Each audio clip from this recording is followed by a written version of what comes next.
Ubisoft! Their press conferences never cease to be entertaining and funny, although probably not for the reasons that they think they are. Even though in 99% of cases they tend to have nothing but letdowns in terms of games, their press conferences, oh my god, are perfect to riff on. They have it all: cringy segments, awkward hosts, misleading trailers, obviously teleprompted read-offs that flow like tar, gameplay footage that doesn't actually represent real gameplay, a lot of misfires, and moments that leave you scratching your head. Ubisoft as a company almost feel about as ashamed of being a video game developer as Konami do, trying to expand into different mediums such as TV, film, bloody teaching tutors and so forth. And despite me covering their press conference, recent allegations against the company's executives means I will not be buying anything published by them ever again. But I will at least look into their catalogue of trailers and such for those who do still want to purchase their products. I do not judge. We had a few small announcements for a lot of things that were already out or were getting expansions: The Crew, Watch Dogs Legion, Valhalla, and some TV shows and other crap that you don't really care about because it's supposed to be a gaming press conference. Nothing really that stood out to me as such, because Ubisoft as a publisher are so steeped in open world live service games that they only really focus on expanding the few releases they already have.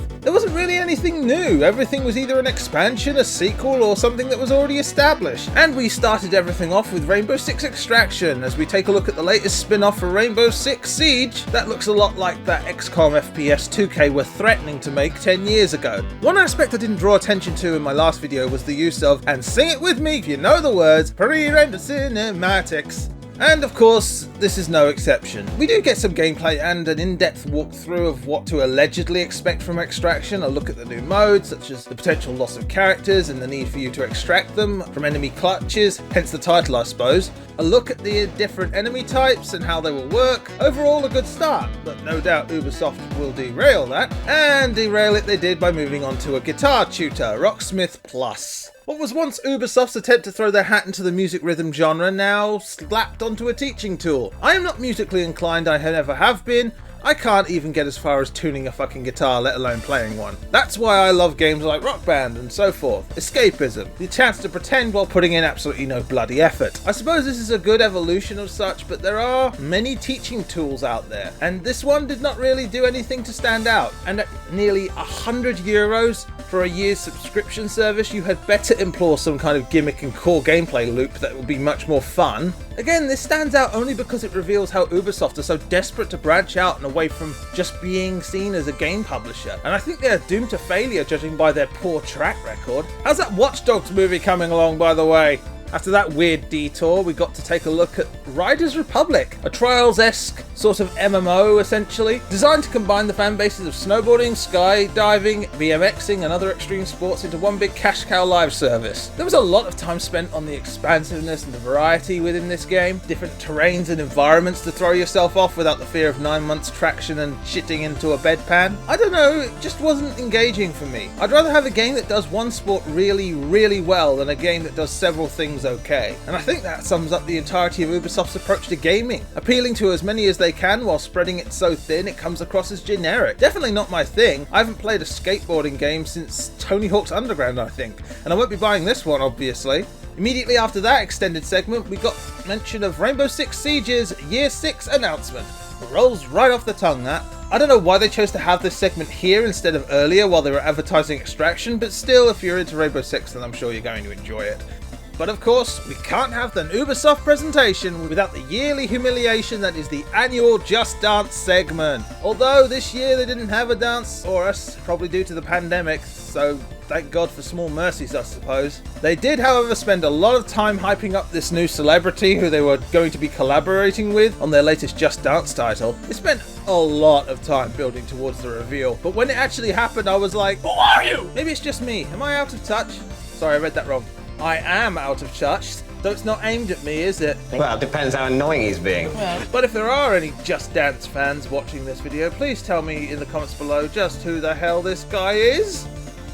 After being released from our torment, we moved on to Assassin's Creed Valhalla. They paraded out before us to talk about their latest DLC that they will be releasing. I've always had a huge problem with the representation of culture set within the Assassin's Creed world. especially with this one. This is an Assassin's Creed game where you play as a Viking and the game punishes you for slaughtering monks, which if you've ever even glanced at a history book you would know was kind of like a Viking's whole thing. So don't look towards this game for the genuine historical experience of being a Viking. Aside from that, it's Assassin's Creed, and as you can see it plays pretty much like the previous two. Moving on from something awful, we get something which actually looks kind of awesome. Far Cry 6. Another franchise which hasn't budged an inch, and the franchise knows it. Seems that Ubisoft's marketing team agrees with me, to the point the entire marketing has been boiled down to, look, we got that one memorable bad guy from Breaking Bad. All jokes aside, Giancarlo Esposito is a fantastic actor, and one of the best choices to play the villain. If you want someone with presence, charisma, and an intimidating disposition, he is a great choice, and I have no doubt he will steal every single scene that he is in. Now, if they could only remember to make the protagonists as interesting and deep as Jason Brody was in Far Cry 3, then we'll be golden. Our main protagonist this time certainly seems to be set up to be a good opposing force. She's from the country Giancarlo Esposito holds dominion over. She seems to come from humble and simple beginnings, coming across as someone who just wants to run away from her problems instead of confronting them. That could be an interesting arc to go for, of going from a nobody to hero that leads the rebellion that topples the dictatorship, well, you know, that sort of thing. I have a theory that Ubisoft may not understand what made Far Cry 3 so great. Too much focus since the third one has been spent on the villains, and they forget to balance it out with a good protagonist. This theory I have actually holds some truth, as immediately afterwards they announced the Far Cry 6 Villains Expansion Pack, which allows you to play as Vars and the other two people whose names I don't remember. Something that would hold appeal to me, I must admit. But again, focusing too much on one aspect of what made Far Cry 3 a good game is not a good sign in my opinion. We'll just have to wait and see. Next we moved on to the announcement of another Mario and Rampant Rabbits.